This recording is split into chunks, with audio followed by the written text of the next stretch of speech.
Ahí estoy grabando. Muy bien, que Dios lo bendiga, buenas tardes. Vamos a pedirle a Dios que nos bendiga con su palabra. Vamos a orar. Padre, le damos gracias en el nombre de Jesús por permitirnos estar en tu casa de oración y puerta del cielo, por darnos la oportunidad, Señor, de poder, Señor, recibir de tu palabra de vida eterna. Señor, en el nombre de Jesús, entregamos esta reunión en tus manos. Te damos gracias, amén. Amén. Amén. Estamos leyendo el libro de Hebreos. En el capítulo 2, versículo 14, estamos viendo los padecimientos de Cristo. Hemos hablado acerca de que los padecimientos de Cristo también se van cumpliendo en nosotros, que también nosotros padecemos por causa del nombre del Señor. Y en el capítulo 2, versículo 14 dice así: así que por cuanto los hijos participaron de carne y sangre, Él también participó de lo mismo. Es decir, Jesús participó de carne y sangre como nosotros, para destruir por medio de la muerte el que tenía el imperio de la muerte, esto es al diablo. Diga conmigo: Satanás tenía el imperio de la muerte. Desde Adán, que pecó junto con Eva en el huerto de Edén, hasta Jesucristo sea crucificado, reinó la muerte hasta los días de Adán, hasta los días de Jesús. Pero Jesús vino con un propósito de salvarnos. El tema es que Él tenía que vencer al que tenía el imperio de la muerte, es decir, al diablo. Porque en el momento que Satanás venció a Adán y a Eva, que los hizo pecar, por el pecado entró la muerte y la destitución de la gloria de Dios, es decir, que los hombres eran puros antes de que Satanás viniera a tentarlo. Satanás es el tentador. Satanás vino a hurtar, matar y destruir, pero Jesús vino a deshacer las obras del diablo. Entonces, se necesitaba que alguien pagara la deuda de ese pecado, alguien que tomara nuestro lugar, que fuera nuestro sustituto. Pero no cualquier persona podía morir pagando la deuda del pecado, tenía que ser puro y sin mancha. Dice la Biblia que el cordero debía ser de 1 año y sin mancha. ¿Por qué? Quiere decir que el cordero, que simboliza a Jesucristo, quiere decir que no tenía que tener pecado. Entonces Jesucristo, para vencer al que tenía el imperio de la muerte, tenía que vencerlo en la carne y triunfar en la carne sobre el que tenía el imperio de la muerte.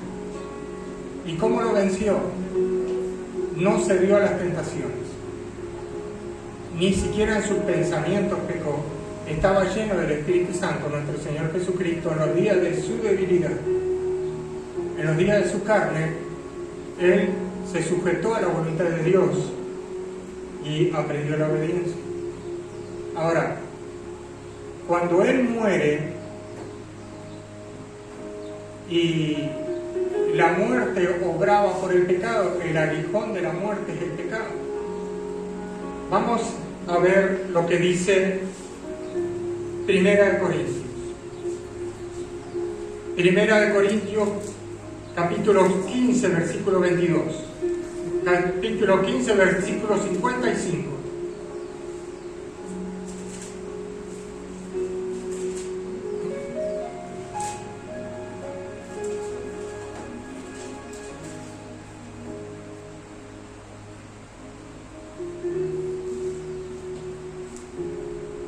Dice: ¿dónde está, oh muerte, tu aguijón?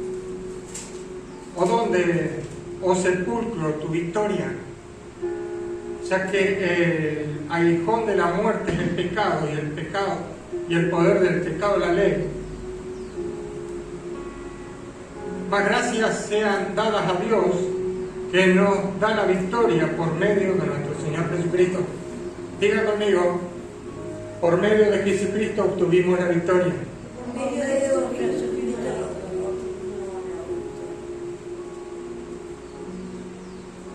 Entonces, ¿a dónde quedó la victoria de la muerte? Fue vencida. Diga, la muerte fue vencida. La muerte fue vencida. ¿Por qué fue vencida? Porque Cristo resucitó al tercer día.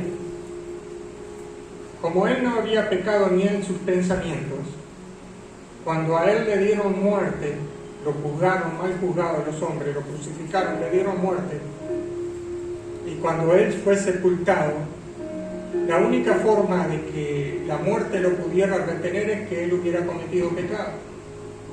Y Él no cometió pecado, porque el aguijón de la muerte es el pecado, y el poder del pecado, la ley. Ahora, no pudo la muerte retener a Jesucristo. ¿Por qué? Porque Él no había pecado. Entonces, resucitó al tercer día como la resurrección y la vida. Diga conmigo, Jesucristo resucitó como la resurrección y la vida.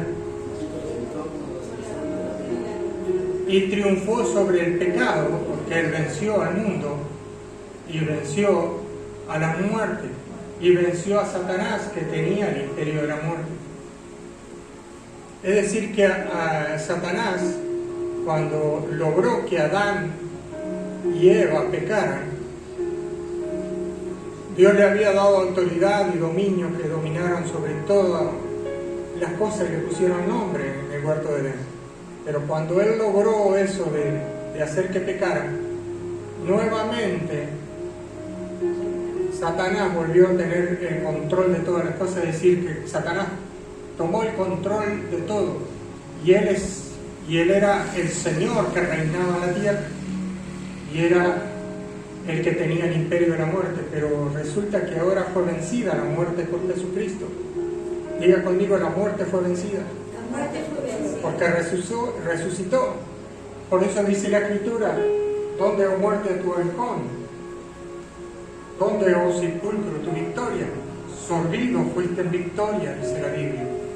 Es decir, que Jesús triunfó sobre la muerte.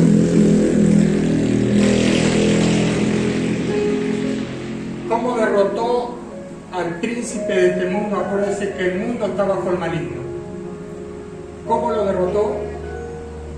Triunfando sobre él en la cruz. ¿Cómo triunfó? Cuando muere, triunfa, porque Él vino a dar su vida por el pecador. Y el triunfo de la cruz, que Él no pecó ni en sus pensamientos, y muere en la cruz, y lo vence a Satanás en la cruz, y lo exhibe públicamente, dice la Biblia, más que vencedor, Jesucristo sobre los principados y las potestades sobre Satanás. Ahora, lo despojó, diga conmigo, lo despojó a Satanás. Lo derrotó y lo despojó. Ahora vamos a ver 1 Corintios 15, 22.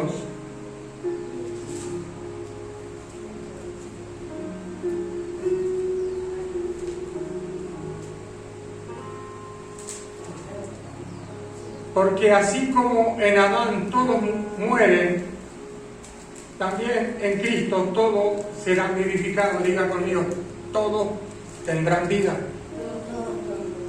Diga conmigo, Jesús es el Señor de los vivos y de los muertos. Ahora Él triunfó. Ahora Él se sienta a la diestra del Majestad, se sienta a la diestra del Padre en los cielos, y triunfó sobre el que tenía el imperio de la muerte, es decir, sobre Satanás. Y ahora todos sus enemigos están puestos debajo de sus pies, inclusive la muerte está vencida. Ha vencido Jesucristo a Satanás y a la muerte. Por eso es el Señor de los vivos y de la muerte. Primera de Juan 5:12. Vamos a Primera de Juan 5:12.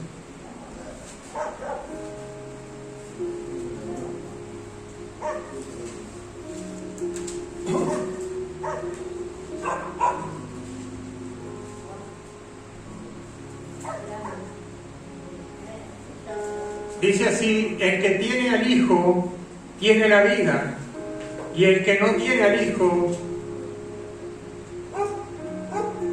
de Dios no tiene la vida. Es decir, que toda persona que tiene a Jesús en su vida tiene vida eterna. Diga conmigo, tiene vida eterna, tiene la vida. Y toda persona que no tiene al Hijo, es decir, a Jesucristo, no tiene la vida eterna. Por eso es necesario que las personas acepten a Jesús como Salvador para tener vida eterna en su nombre. De otra manera, no recibirán vida eterna. Primera de Juan 5:12 dice así: el que tiene al Hijo tiene la vida. El que tiene al Hijo tiene la vida. El que no tiene al Hijo de Dios no tiene la vida. Por eso es necesario que los seres humanos acepten a Jesús como Salvador para obtener vida eterna en su nombre. Jesús es vida eterna. Diga conmigo, Jesús es vida eterna. Si no aceptan a Jesús, se van al infierno.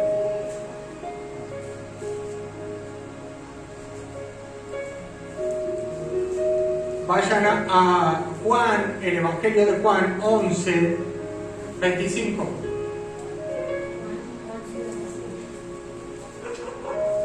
Primera de Juan 11:25. Primera de Juan.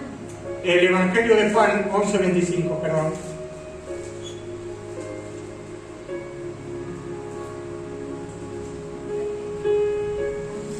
¿Todos tienen? ¿Todos tienen? Y le dijo Jesús: yo soy la resurrección y la vida. El que cree en mí, aunque esté muerto, vivirá. Diga conmigo, el que cree en Jesucristo, aunque esté muerto, vivirá. No todos van a tener vida eterna, solamente los que creen en Jesucristo.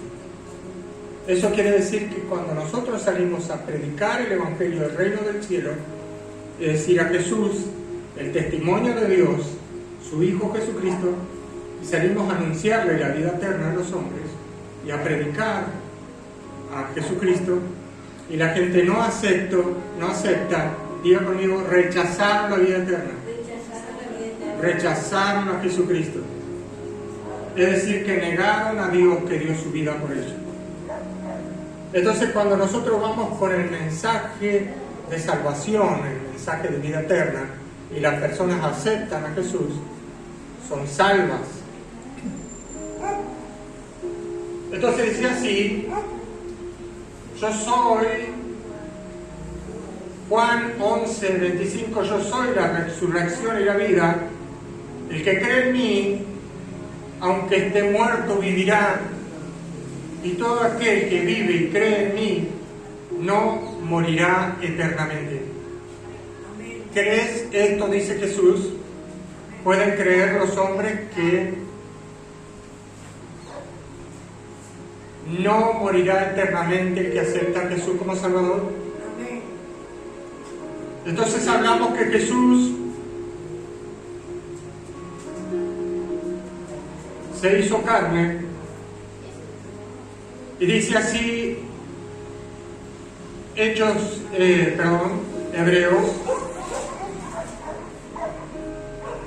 capítulo 2, versículo 14. Así que por cuanto los hijos participaron de carne y sangre, es decir, los judíos, el pueblo de Israel, él también participó de lo mismo para destruir por medio de la muerte el que tenía el imperio de la muerte, esto es el diablo. Diga conmigo, destruyó al diablo Jesucristo, al que tenía el imperio de la muerte, por medio de la muerte. Diga que cuando Cristo muere, destruye a Satanás, lo vence en la cruz, al que tenía el imperio de la muerte. ¿Por qué? ¿Por qué lo vence? Porque Él resucita el tercer día. Amén. ¿Y por qué la muerte no lo pudo retener? Porque Él era justo. Porque la muerte, el aguijón de la muerte del pecado, y Él no había pecado ni en su pensamiento. Por eso Él resucitó entre los muertos.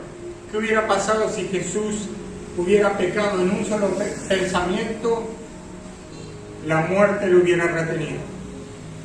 Ahora usted imagínese a Jesús hecho a nuestra semejanza, viviendo en un cuerpo de debilidad y permitiendo que el Espíritu de Dios lo guiara y sujetarse por obediencia a la voluntad de Dios. Es importantísimo aprender la obediencia para los cristianos. Si el cristiano aprende la obediencia a la voluntad de Dios, Dios conmigo, y el Espíritu de gracia que mora en él lo fortalece, no peca el cristiano. Amén.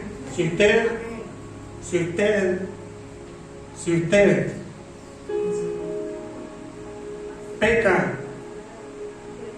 es porque no está caminando en el Espíritu. Porque eso es lo que nos dice la carne, morir a la carne por el Espíritu. Y que se manifiesta a nosotros los deseos de la carne, el hombre viejo, que tiene que estar crucificado juntamente con Cristo. Si usted no está crucificado, se manifiesta el hombre viejo con sus pasiones y deseos. No digan que Dios tienta, porque Dios no puede ser tentado, sino que el hombre por su propia concupiscencia es tentado y seducido, dice la Biblia. Amén. Así que Jesucristo venció al que tenía el imperio de la muerte por medio de la muerte, a Satanás. Triunfó sobre él en la cruz y venció al pecado, venció al mundo y venció, diga conmigo, a la muerte. Porque resucitó al tercer día y la muerte no lo pudo retener. La muerte lo tuvo que soltar, Él resucitó. ¿Por qué resucitó? Porque no había pecado en Él. Por eso. Y cuando triunfa Él, se sienta a la diestra del Padre y es coronado de gloria y de honra. Y Dios le da toda potestad, todo dominio, todo poder de lo que está en el cielo, en la tierra y debajo de la tierra. Dios conmigo, es coronado de gloria. Ahora Jesucristo es la resurrección y la vida. Dice Juan, el apóstol, la vida se nos manifestó. Nosotros la vimos, la tocamos, la palpamos a la vida eterna. Que se nos manifestó, estaba con el Padre y se nos manifestó la vida eterna. Amén. Vemos que Jesucristo venció al que tenía el imperio de la muerte, a Satanás. En el capítulo 15, versículo 2, y liberar a todos los que por el temor a la muerte estaban durante toda la vida sujetos a servidumbre. Diga conmigo, que liberó al pueblo de Israel que estaba en servidumbre por el temor a la muerte. ¿Por qué? Porque estaban en esclavitud. Por el temor a la muerte ellos guardaban la ley. Guardaban todos los rituales de la ley. Guardaban el día de reposo, guardaban la luna llena, la fiesta solemne, los panes sin levadura, guardaban la circuncisión, guardaban aún los alimentos.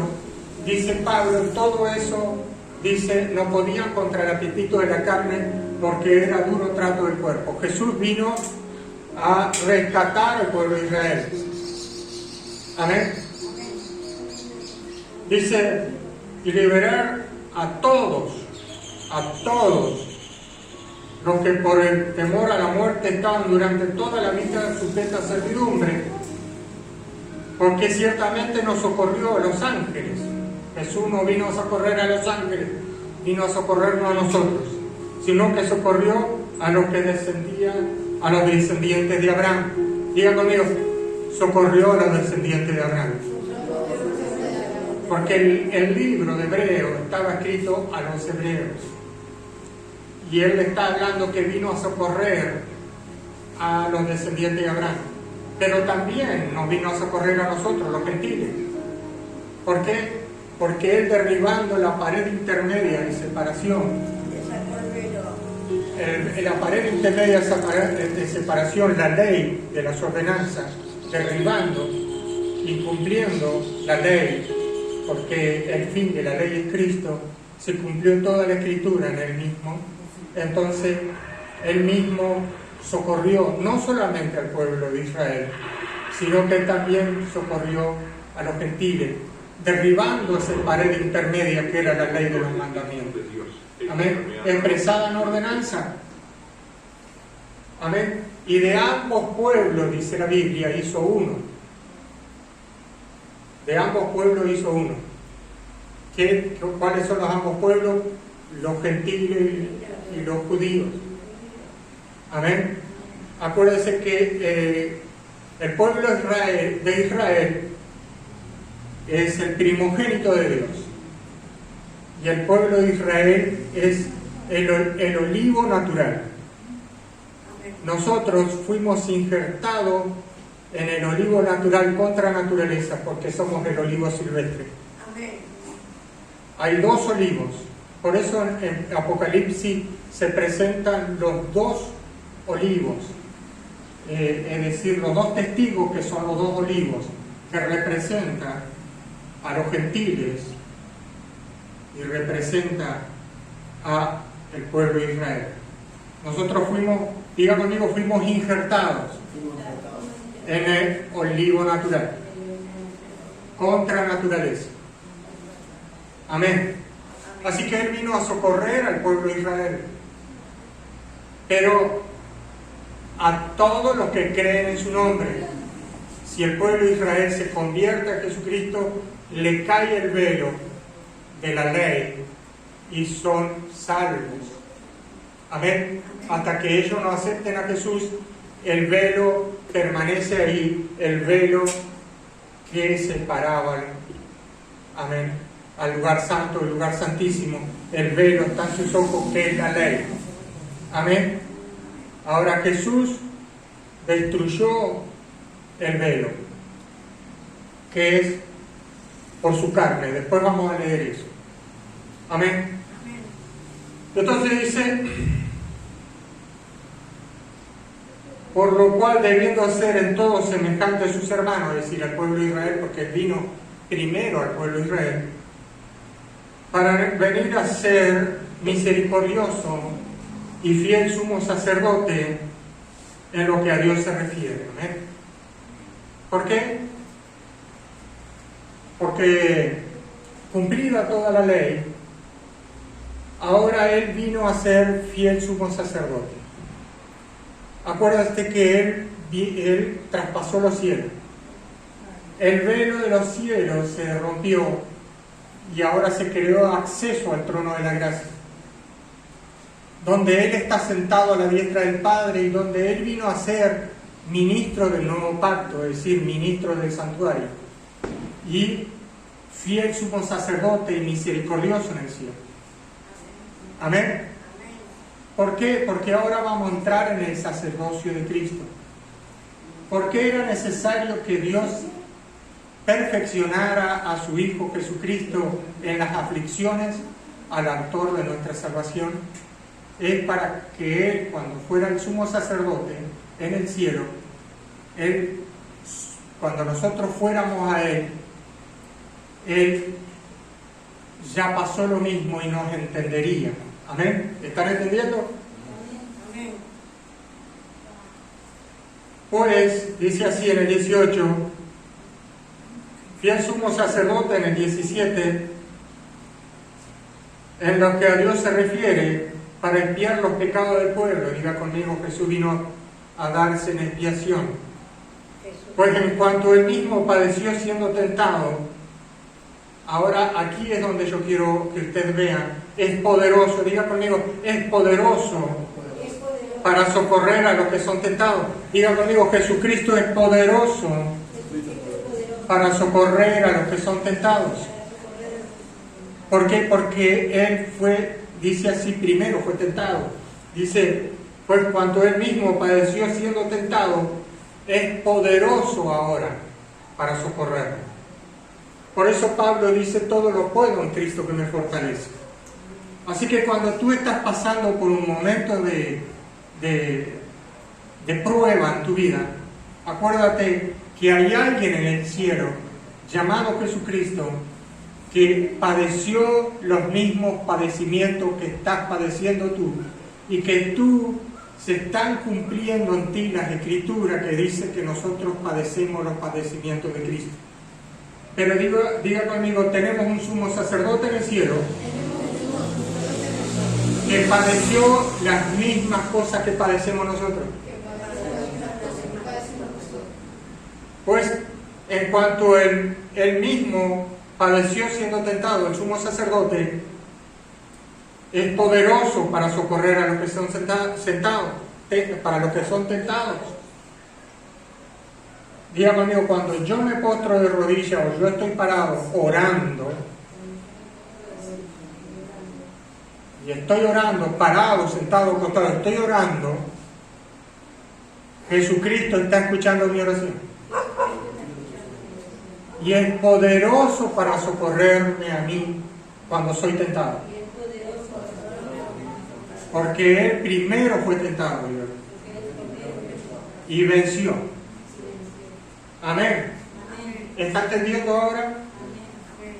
¿Está entendiendo a Jesucristo, el Hijo de Dios, por qué era necesario tener un sumo sacerdote en el cielo que padeció nuestro padecimiento para podernos entender?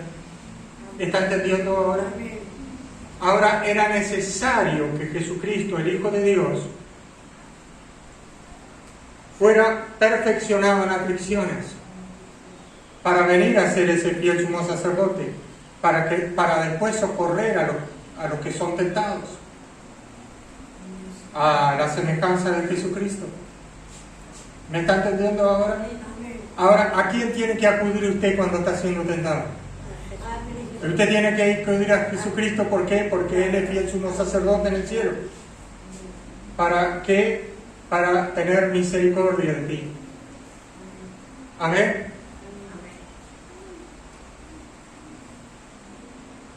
Vamos al número 3. Por tanto, hermanos santos, participantes del llamamiento celestial, considerar al apóstol, es decir, apóstol es enviado, al apóstol y sumo sacerdote de nuestra profesión. Dice que tenemos que considerarlo a Él constantemente, a Cristo Jesús. Le está hablando a los hebreos porque dice considerar al sumo sacerdote, considerar al apóstol y sumo sacerdote. Acuérdense que los hebreos se estaban desviando del camino.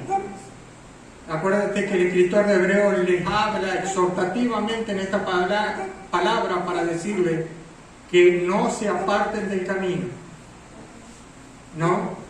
Y usted va a seguir viendo que no es solo un libro de enseñanza, sino que también es un libro de exhortación, donde los llama a arrepentimiento a muchos de ellos que estaban tibios espiritualmente. Diga conmigo, por más que yo sea tentado en todas las cosas, poderoso nuestro Señor Jesucristo, diga conmigo, es poderoso nuestro Señor para socorrerme cuando soy tentado, porque Él padeció las mismas cosas, pero sin pecado. Acuérdense que Él venció el pecado. ¿Y qué te ayuda Jesucristo? Diga conmigo, a vencer el pecado. ¿En qué te ayuda Jesucristo? Repite conmigo, a vencer el pecado. Amén. ¿Y cuáles son los pecados? Está lleno de pecados el mundo. Está lleno de pecados que son los deseos de los ojos, los deseos de la carne y la vanagloria de la vida. Y el mundo pasa y sus deseos, pero el que hace la voluntad de Dios permanece para siempre. Pero usted tiene que vivir en una total dependencia de Dios para ser más que vencedor en Cristo. Acuérdense que el pueblo de Israel había quitado la mirada de Cristo. Por eso dice, poner la mirada en Jesús, autor y consumador de la fe. Eso es lo que le dice el escritor de Hebreos. Dice que no se deslicen, sino que cuiden su salvación. Amén. Acuérdense que estamos leyendo el libro de Hebreos y cada vez que usted lee el libro de Hebreos es para los que se están enfriando la obra. El libro de Hebreos es para aquellos que están tibios espiritualmente, para los que están fríos, para los que están dejando de mirar a Cristo, para los que por cualquier cosita se apartan del camino del Señor. Díganme, amigos, esos son cristianos débiles. Cristianos débiles que con cualquier brisa, cualquier tormenta se deslizan y quitan la mirada de Cristo Jesús. Hermanos, el que quiera vivir piadosamente, dice la Escritura, padecerá persecución. Si tú quieres vivir conforme a las Sagradas Escrituras, conforme a la voluntad de Dios, padecerá persecución. ¿Por qué? Porque Satanás va a hacer guerra contra ti. Si tú quieres vivir conforme a la Escritura, vas a padecer persecución. Hay un dicho entre los cristianos que dice, si Satanás no te está haciendo nada, si no tenés ningún problema, ojo, no sea que estés haciendo las cosas mal. Porque si estás haciendo las cosas bien, padecerás persecución. La Biblia te lo dice, Jesús lo dijo. El que quiera vivir piadosamente padecerá persecución. Diga conmigo, si yo quiero vivir conforme a la Escritura, padeceré persecución por causa del nombre del Señor. Vas a padecer por causa del nombre. Se levantará el enemigo de tu alma contra ti. Dice que a Satanás le queda poco tiempo y vino a hacer guerra contra los santos. ¿Tú crees que vas a salir ileso de esta batalla? Amén. Vas a salir ileso si confías en Jesús y te fortaleces en el poder de su fuerza. La palabra dice, fortaleceos en el Señor y en el poder de su fuerza. Tienes que fortalecerte y tienes que fortalecerte en la oración. Jesús dijo, no has podido orar ni una hora, por lo menos una hora. Tienes que orar más de una hora, pero ni una hora para no entrar en tentación, porque en la oración es donde tú recibes de Dios fortaleza espiritual para vencer al mundo. Amén. Porque tú no te olvides que las cosas que hay en el mundo son los deseos de los ojos, los deseos de esta carne y la vanagloria de la vida. Y el que ama al mundo y sus deseos no va a permanecer para siempre delante de la presencia de Dios. Dígame, amigo, yo tengo que orar. Yo tengo que orar. Para buscar de Dios la gracia. Decir la gracia. Para que Dios me fortalezca a través de su gracia. Para que Dios me fortalezca. Para no caer en tentación. Para no caer en tentación. Ahora, el enemigo anda como león rugiente buscando a quien devorar. Él va a venir a buscar una iglesia débil para hacer batalla. Va a hacer batalla contra todos los santos. Dice que viene a hacer guerra contra los santos porque le queda poco tiempo y va a hacer guerra.